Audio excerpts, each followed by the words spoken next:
요즘 한절기를 보내면서 몸이 아프신 분들이 여러 분 계신 것 같습니다. 한번 걸린 감기가 쉽게 떨어지지 않는 것 같은데요.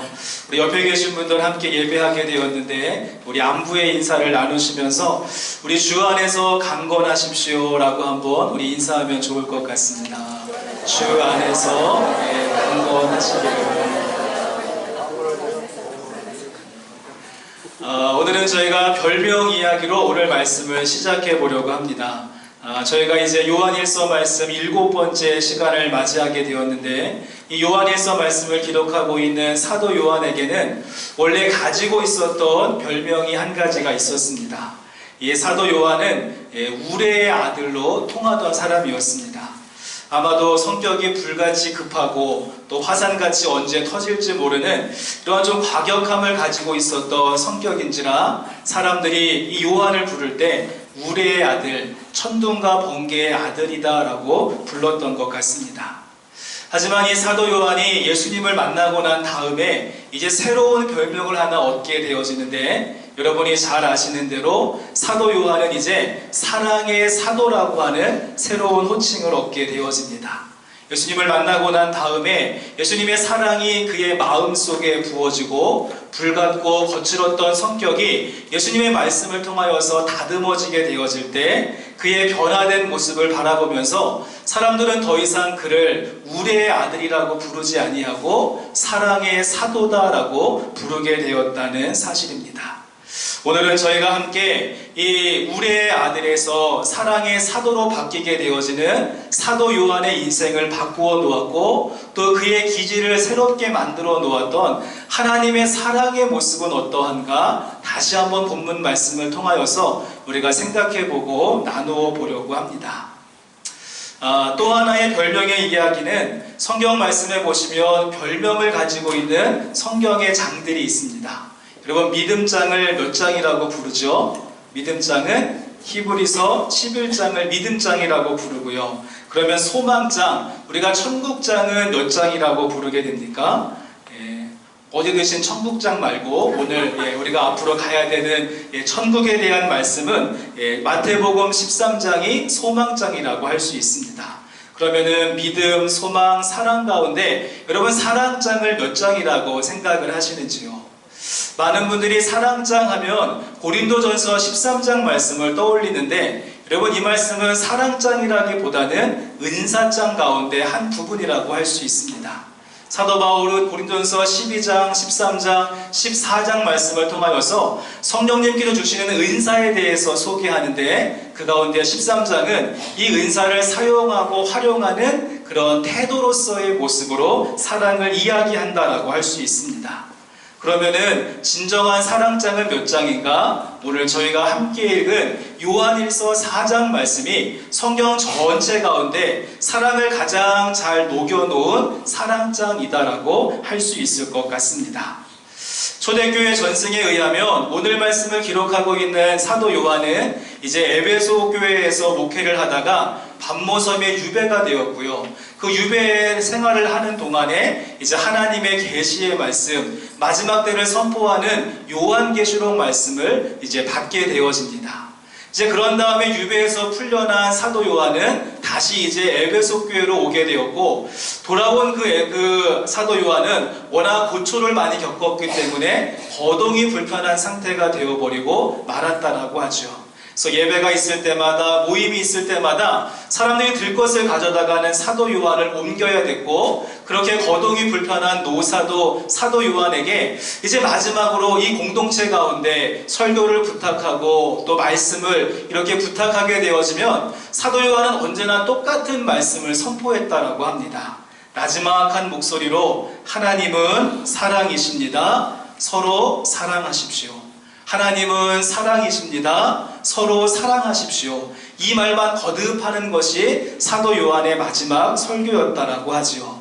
오늘 저희가 이 진정한 사랑장이라고 할 수 있는 요한일서 4장 말씀을 살펴볼 차례가 되었는데, 본문 말씀을 통하여서 이 노사도의 나지막한 목소리, 그의 인생을 담고 있고 그의 삶을 담고 있는 하나님은 사랑이십니다. 서로 사랑하십시오. 이 귀한 음성이 우리들의 마음과 귓가에 들려질 수 있는 귀한 시간 되기를 주님의 이름으로 간절히 소망합니다. 요즘은 이렇게 운전을 할 때 내비게이션이나 GPS, 구글맵 같은 것들이 이제 필수품이 되었습니다. 그래서 이제는 지도를 보았는데 이제는 입력만 하면 모르는 길도 척척 찾아주는 아주 기특한 녀석입니다. 저희 집사람은 옆에 앉아있는 남편의 말보다 이 내비게이션의 안내를 훨씬 더 순종적으로 잘 따라하는 것을 보면서 이 남편의 권위를 떨어뜨린 그런 물건이라고 생각하는데요. 여러분, 구글맵을 가지고 모르는 길을 찾아갈 때 어떻게 하면 됩니까? 제일 먼저 이제 출발하고자 하는 출발 지점을 입력을 하고 또 가고자 하는 목적지, 도착 지점을 입력을 하게 되죠. 이제 그런 다음에 혹시 이 출발지에서 목적지까지 갈 때 중간에 들리고 싶은 곳이 있으면 경유지를 입력하게 되어집니다. 그러면 이 구글맵이 출발지를 시작하여서 경유지를 통과하고 난 다음에 목적지까지 갈 수 있는 가장 빠른 길을 안내해 주는 것을 보게 되어집니다.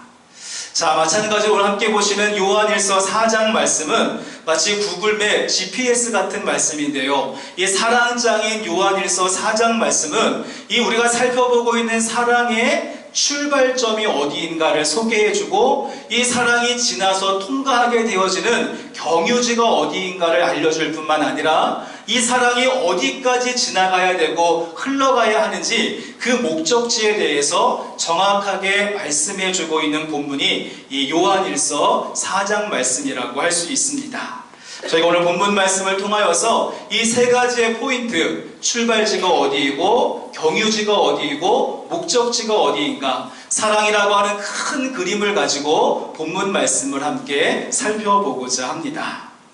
그럼 이 세 가지 지점 가운데서 가장 먼저 여러분, 사랑의 시작, 사랑의 출발점, 사랑의 기원은 어디다라고 이야기하고 있을까요? 자, 본문 말씀 가운데 가장 먼저 시작하는 7절 말씀을 보시면 이렇게 오늘 본문 말씀이 시작을 합니다. 사랑하는 자들아, 우리가 서로 사랑하자. 사랑은 하나님께 속한 것이니 사랑하는 자마다 하나님으로부터 나서 하나님을 알고라고 말하지요. 여러분, 지금 사도 요한이 오늘 본문 말씀을 시작하면서 사랑은 어디에 속해 있다라고 선포하고 있습니까? 사랑은 하나님께 속한 것이다. 사랑의 이야기를 시작하면서 사랑은 하나님께 속한 것이니 하나님의 사랑이 바로 우리의 모든 사랑의 출발점이 된다라고 말씀해주고 있습니다. 우리가 논문을 쓰게 될 때 이 논문이 이제 펼치고자 하는 주장에 힘을 얻기 위해서 출처와 근거가 어디인가를 소개하는 각주를 달거나 풋노트를 이렇게 밑에다가 설명하는데, 오늘 말씀 가운데 지금 사도 요한은 하나님에 대한 사랑을 이야기하고 사랑을 선포하면서 이 사랑의 근거와 출발점이 어디인가를 이야기하는데, 사랑은 하나님께 속한 것이다 라고 분명하게 그 출처를 우리에게 먼저 말씀해주고 있다는 사실입니다. 자, 이제 그런 다음에 이 사랑의 출발점을 하나님으로 정하고 이 범위를 넓히게 되어지는데, 특별히 사도 요한은 성부, 성자, 성령이라고 하는 삼위일체 교리를 가지고 사랑의 출발점을 더욱더 자세하게 우리에게 설명해 주게 됩니다.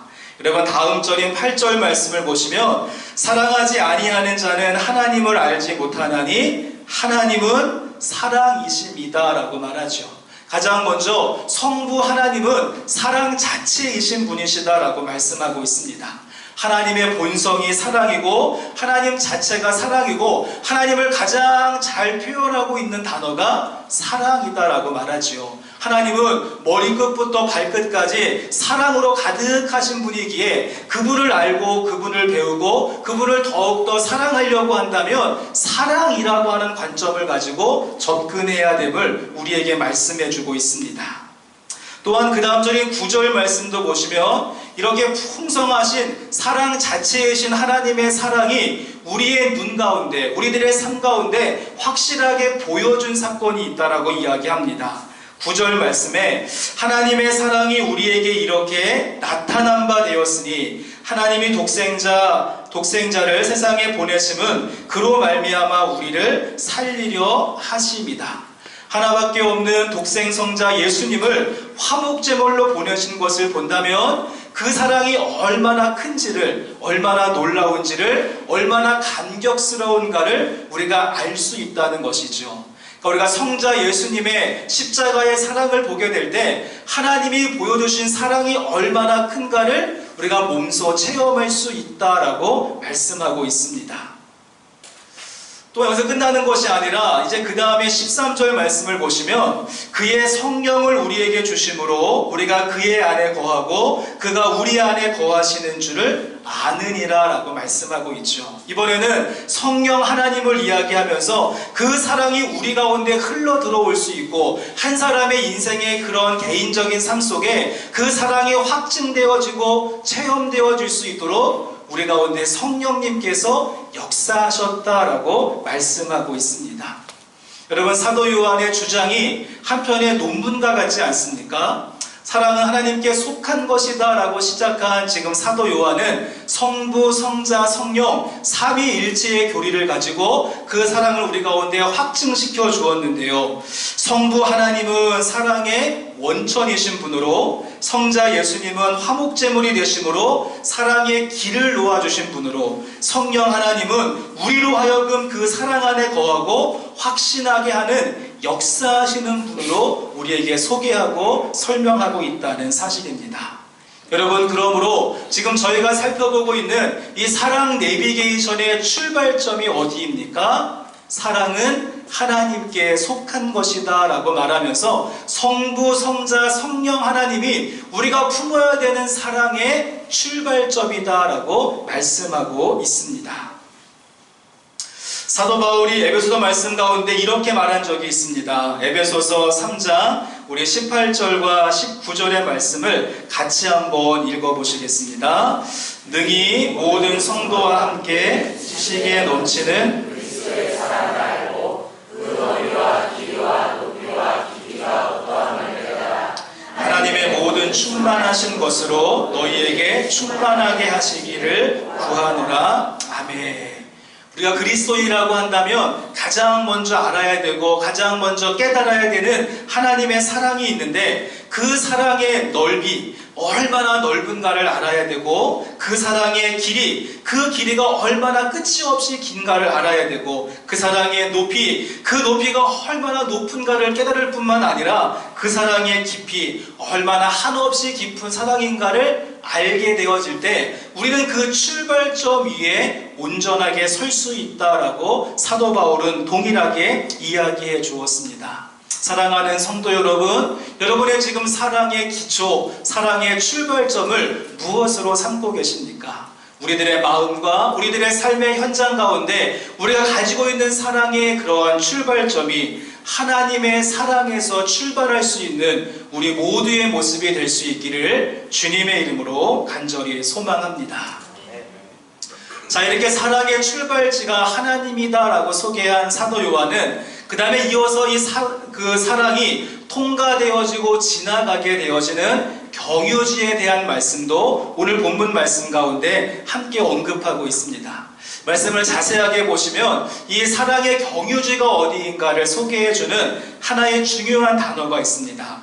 다음 슬라이드를 한번 보여주시면, 이 다음 거를 보여주시면, 여러분 인터넷 사이트 가운데 워들리라고 하는 사이트가 있습니다. 여기에 들어가셔서 어떠한 문장이나 어떠한 글을 입력하게 되어지면 그 글과 문장에서 강조하는 것이 무엇인가를 알려주기 위해서 여러 번 반복되어지는 단어는 크게 나오고 또 그냥 몇 번만 나오는 그런 말들은 작게 표시가 되어지죠.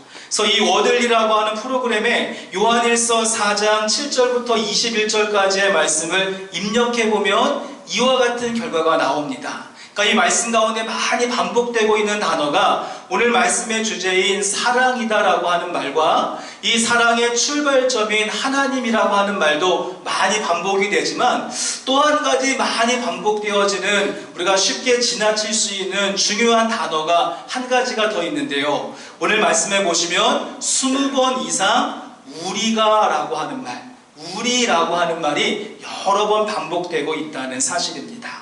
여러분, 그럼 이 결과를 보게 될 때 사랑의 경유지는 어디라고 할 수 있겠습니까? 우리가 사랑의 경유지가 되어진다는 사실입니다. 이 풍성하신 하나님에 대한 사랑을 느끼고 맛보고 체험하고 경험했던 우리가 바로 사랑에 통과되어지는 경유지와 같다라고 사도 요한은 이야기하는 것이죠. 또한 이 말씀을 깊이 묵상해 보면 이 우리라고 하는 말은 마치 거울과 같은 느낌을 받게 되어집니다. 태양빛을 받아서 비추어주는 거울이 있는 것처럼 우리가 하나님에 대한 사랑을 받았다라고 한다면 내 안에 담아두는 것이 아니라 우리가 흘려보낼 수 있어야 되고 누군가에게 전달해 주어야 되는 중간 다리 역할이 우리에게 주어졌다는 사실이죠. 하지만 참으로 안타까운 사실은 어떻습니까? 많은 그리스도인들이 자신을 이 사랑의 경유지라고 생각하지 아니하고 자신을 도착 지점으로 생각하시는 분들이 많다는 것입니다. 우리가 매일매일 하나님의 사랑에 대해서 감격하고 감사하고 영광을 올려드리기는 하지만 우리가 그것을 받기만 했지 나누고 흘려보내고 통과시키는 부분에는 우리가 조금 약해져 있는 것은 아닌가 생각해 보게 되어지죠. 사랑하는 성도 여러분, 저와 여러분은 사랑의 마지막 지점이 아니라 우리를 통과해서 지나가는 경유지라는 사실을 기억하시기를 바라며 그 받은 바 사랑을 아름답게 흘려보낼 수 있는 성도의 모습이 되실 수 있기를 바랍니다. 오늘 본문 말씀 가운데 17절 말씀을 보시면 더욱더 이러한 사실이 확실하게 증거가 됩니다. 17절 말씀에 이로써 사랑이 우리에게 온전히 이루어진 것은 우리로 심판날에 담대함을 가지게 하려 함이니 주께서 그러하심과 같이 우리도 이 세상에서 그러하니라 라고 말씀하고 있죠. 말씀 가운데 주께서 그러하심과 같이 라고 말합니다. 주님께서 그러하심과 같이. 이 말씀의 의미가 무엇이겠습니까? 예수님의 모습을 보시면 하나님의 사랑이 얼마나 높고 큰가를 예수님께서 친히 오셔서 십자가에서 죽으심으로 그것을 우리에게 확증하시고 보여주셨죠. 예수님께서 그렇게 하심과 같이 우리도 똑같다라고 말씀하고 있습니다. 주께서 그러하심과 같이 우리도 이 세상에서 그러하니라. 우리도 이제 중간에 서서 우리에게 받은 바 사랑을 흘려보낼 수 있어야 한다는 사실입니다. 사랑하는 성도 여러분, 우리 모두는 사랑의 종착역이 아니라 우리를 통하여서 그 하나님의 사랑이 더욱더 풍성하게 전달되어지기를 소망하시는 하나님의 마음이 있다는 사실을 기억하시면서 사랑의 경유지, 사랑의 유통자로 사용되어질 수 있는 저와 여러분의 모습 되기를 주님의 이름으로 간절히 소망합니다. 자, 오늘 말씀 가운데 또 한 가지의 중요한 포인트를 보시면 사랑의 출발점은 누구였습니까? 하나님이셨죠. 사랑의 경유지는 누구입니까? 우리가 라고 하는 말이 반복이 되어졌습니다. 여러분, 그렇다고 한다면 이제 마지막 지점인 이 사랑이 흘러서 도착해야 되는 마지막 도착점은 어디일까요? 우리 본문 말씀 가운데 20절과 21절 말씀을 다시 한번 같이 읽어보시면서 사랑의 마지막 지점은 어디인가 한번 같이 찾아보시겠습니다. 누구든지 하나님을 사랑하노라 하고 그 형제를 미워하면 이는 거짓말하는 자니 보는 바 그 형제를 사랑하지 아니하는 자는 보지 못하는 바 하나님을 사랑할 수 없느니라. 우리가 이 계명을 주께 받았으니 하나님을 사랑하는 자는 또한 그 형제를 사랑할지니라. 아멘.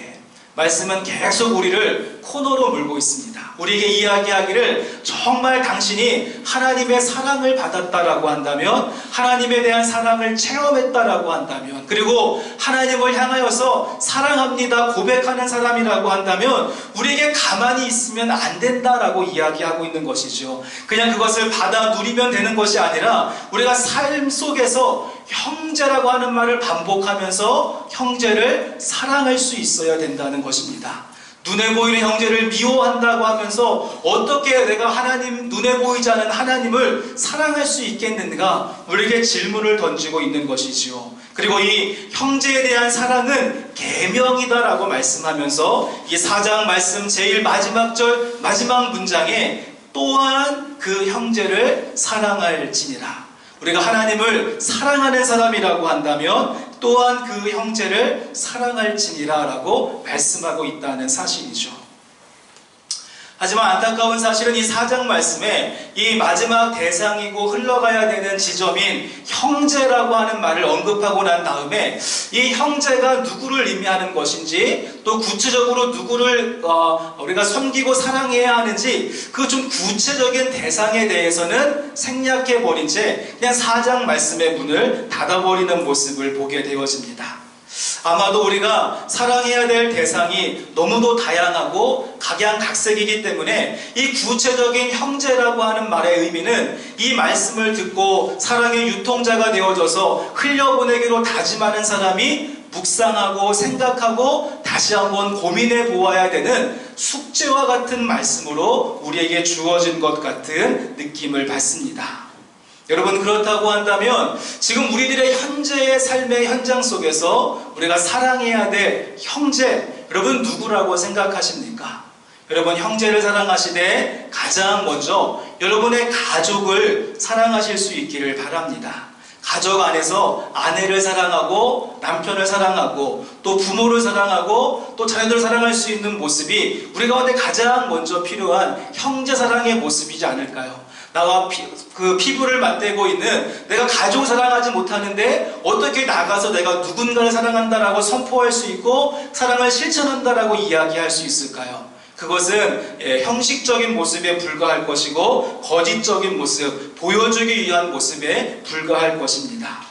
사도 바울이 이렇게 이야기했습니다. 로마서 9장 1절부터 3절까지의 말씀에 내가 그리스도 안에서 참말을 하고 거짓말을 아니하노라. 나에게 큰 근심이 있는 것과 마음에 그치지 않는 고통이 있는 것을 내 양심이 성령 안에서 나와 더불어 증언하노니 나의 형제 곧 고륙의 친척을 위하여 내 자신이 저주를 받아 그리스도에게서 끊어질지라도 원하는 바로다라고 말하죠. 지금 사도 바울의 마음속에 그치지 않는 고통이 있고 근심이 있고 성령님을 통한 정말 안타까운 마음이 있는데, 여러분, 그 그치지 않는 고통과 근심의 내용이 누구입니까? 우리는 사도 바울을 이야기할 때, 생각할 때 이방인들에게 복음을 전파한 이방인의 사도의 모습으로 알고 있지만 사도 바울의 마음속에는 1차적으로 자신의 가족에 대한 안타까운 마음, 그래서 자신의 형제, 고륙과 친척에 대한 마음이 더욱더 강렬했다는 사실입니다.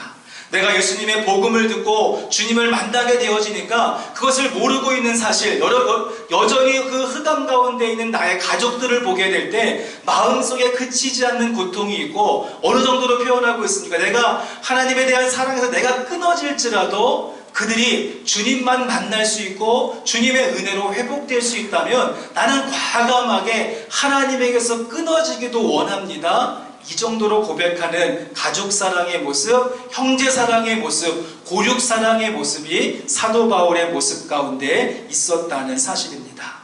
여러분, 오늘 말씀이 지목하고 있는 형제는 멀리 있는 사람이 아닙니다. 우리의 가족이라고 할 수 있겠죠. 나와 가장 많은 시간을 보내고 있는 여러분, 가족을 사랑하시되 사도 바울의 심정을 가지고 사랑함으로써 함께 구원을 이루어가는 믿음의 가족 될 수 있기를 주님의 이름으로 간절히 소망합니다. 또한 저희는 한 걸음 더 나가서 형제를 생각할 때 우리가 함께 교회 안에서, 그리스도 안에서 만나는 믿음의 형제와 자매들이 오늘 말씀이 우리에게 지목하고 있는 형제라고 할 수 있을 것입니다. 많은 분들이 이야기할 때 참 교회는 말이 많은 곳이라고 이야기하고 또 겉으로의 모습은 사랑이 넘치는 것 같은데 그 속모습은 사랑이 없는 곳이다 라고 이야기하죠. 우리가 지난주 말씀과 같이 우리가 말과 혀로의 사랑의 모습은 있지만 행함과 진실함이 없는 것이 교회라고 이렇게 아쉬워하는 목소리가 많이 나오기도 합니다. 여러분, 그렇지만 교회 공동체 안에 문제가 많다라고 지적하기 전에 우리들의 마음속에 형제와 자매에 대한 사랑의 마음이 있어서 허물을 들추기보다는 허물을 감추어주는 사랑의 모습으로, 또 쉽게 판단하기보다는 용납해 줄 수 있는 사랑의 모습으로, 누군가를 정죄하기보다는 감싸줄 수 있는 사랑이 있을 때 그것을 흘려보내고 있는 나를 통하여서 우리 교회의 분위기가 달라지고 교회의 정서가 달라지지 않을까요? 우리 모두는 그리스도의 한 몸과 한 떡과 한 잔에 참여한 형제와 자매가 되었다는 사실을 기억하시면서 또한 그 형제를 사랑할지니라, 이 마지막 말씀을 이루어 나갈 수 있는 우리 교회 공동체의 모습이 될 수 있었으면 좋겠습니다. 자, 또 한 가지 여기 말씀이 좀 포인트하고 있는 형제라고 하는 것은 우리의 가족도 될 수 있고 우리가 함께 교회를 섬기는 형제와 자매의 모습도 될 수 있지만, 우리가 한 걸음 더 나가본다면 우리가 알지 못하고 있고 우리가 잘 모르는 이웃도 오늘 말씀은 형제의 범위 가운데 포함시키고 있다는 사실입니다. 예수님께서 말씀하시기를 마지막 때에 우리에게 체크하시고 우리에게 점검하시는 내용이 있다라고 말씀하셨죠. 마지막 때가 되어지면 우리의 지금까지의 삶의 모습을 보면서 갇힌 자와 억압당하는 자와 고문당하는 자와 병들고 굶주린 자와 지극히 작은 자에게 우리가 어떻게 행동을 했는가를 주님께서 따져서 물어보시겠다라고 말씀하고 있습니다. 또한 그렇게 작은 자에게 한 것이 곧 예수님에게 한 것과 똑같다라고 하는 말씀도 함께 해주셨죠. 여러분, 그러기에 나와 상관이 없다라고 해서 그냥 무시하고 지나쳐버리는 것이 아니라 우리가 작은 자 하나에게도 무엇인가 대접할 수 있어야 되고, 복음을 받지 못한 자들을 위해서 기도해야 되며, 억압과 압제 가운데 있는 사람들을 위해서 중보할 뿐만 아니라 헐벗고 배고프고 굶주린 사람들에게 손과 우리가 마음을 펼쳐서 무엇인가 나누어 줄 수 있는 손과 발이 있을 때 오늘 말씀 또한 그 형제를 사랑한다는 말씀을 이루어갈 수 있다는 사실입니다. 저희 집 막내가 2주 전에 프리스쿨을 갔다가는 감기를 옮아가지고 집으로 왔습니다. 그래서 며칠 동안 약도 먹고 고생을 했는데요. 여러분, 그 다음에 저희 집 가정에 어떠한 일이 벌어졌는지 아십니까? 저희 집 제일 막내 꼬마가 프리스쿨 가서 그 감기를 옮아가지고 왔는데요. 그러면 저희 집 모든 식구가 그 다음에 연달아서 다 감기에 걸려서 저희 집 식구들이 감기로 통일이 되어버리고 말았습니다. 그래서 그 눈에 보이지 않는 그 감기 바이러스인데 이상하게 전파력이 얼마나 강한지 온 가족이 콜록콜록거리면서 이렇게 한 주간을 보내는 모습을 보았습니다. 저는 그 감기 바이러스가 눈에 보이지 않는데 퍼지는 모습을 보면서 오늘 사도 요한이 강조하고 있는 사랑이 바로 그와 같은 모습이 되어야 되지 않을까 하는 생각을 갖게 되었죠. 감기 바이러스의 전파력이 뛰어난 것처럼 하나님께서 우리에게 부어주신 사랑의 바이러스도 분명히 놀라운 효과가 있을 것이고, 또 거기에 눈에 보이는 아름다운 열매들이 맺혀지지 않을까요? 오늘 설교의 제목이 사랑을 흐르게 하라라고 하는 그런 제목인데요. 하나님에 대한 풍성한 사랑이 우리 가운데 부어졌다라고 한다면 내 안에 가두어두지 마시고 그것을 흘려보내시고 또 통과시켜서 더 많은 형제와 자매들에게 아름답게 흘려보낼 수 있는 사랑의 사도의 모습, 우리의 모습 될 수 있기를 소망합니다. 여러분, 사도라고 하는 말 속에는 보냄을 받았다라고 하는 뜻을 가지고 있습니다.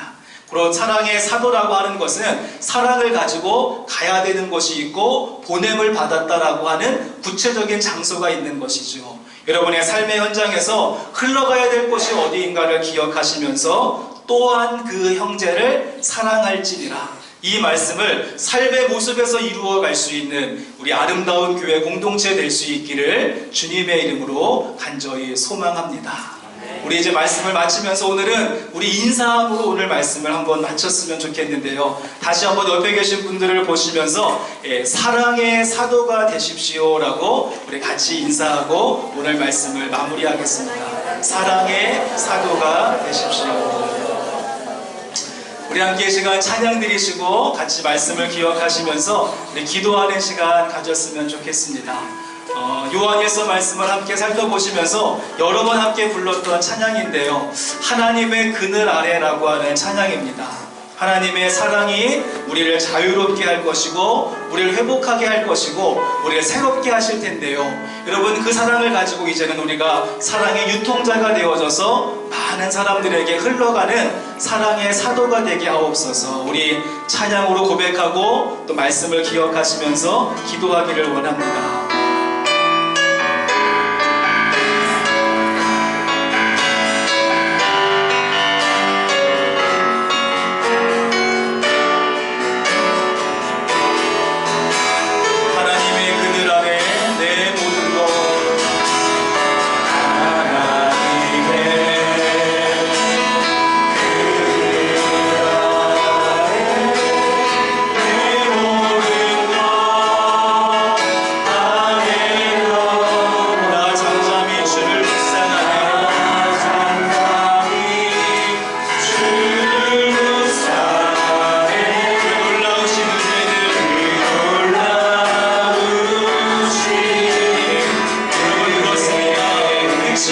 주의 사랑 끝이 없는